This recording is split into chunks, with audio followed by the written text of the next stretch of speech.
გარეშე სამოქალაქო პირთან გავხსნა გარკვეული ციკლი ლექციების, რომელიც განავითარებს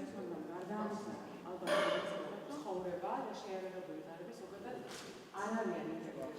ჩვენ კურიკულუმშიც გვიდევს ზოგადად. სპიკერების სია. სპიკერები იქნება არა მხოლოდ სამხედრო თემებზე, კონკრეტულად და ნახავდით, რომ სიამოვნებით ვისაუბრებ არა მარტო იმ თემაზე, რომელიც წარმოგიდგინოთ, არამედ სხვა საკითხებზე. შეერაღებული ძალების ცხოვრება იმაქვს, მაგრამ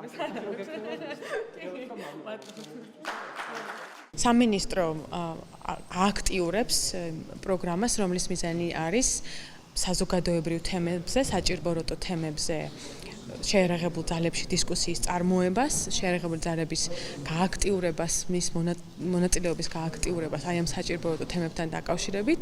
აქედან გამომდინარე, მე გადავწყვიტე, რომ მე თვითონ როგორც საერთაშორისო სამართლის სპეციალისტი მოვსულიყავი აქ და წამეკითხა ლექცია აფხაზეთის და სამაჩაბლოს არაღიარებასთან დაკავშირებით საერთაშორისო სამართლის მიხედვით. დისკუსია იყო ძალიან საინტერესო, ძალიან აქტიური და აჩვენებს, რომ ჩვენი შეერაღებული ძალები არიან ძალიან დაინტერესებული იმ საკითხებით, რომლებიც თუნდაც პირდაპირ სამხედრო საკითხები არ არის, მაგრამ საჭიროებოა ქვეყნის მასშტაბით. ლექცია ჩატარდა საშტაბო სამეთაურო კურსზე საერთაშორისო სამართალში.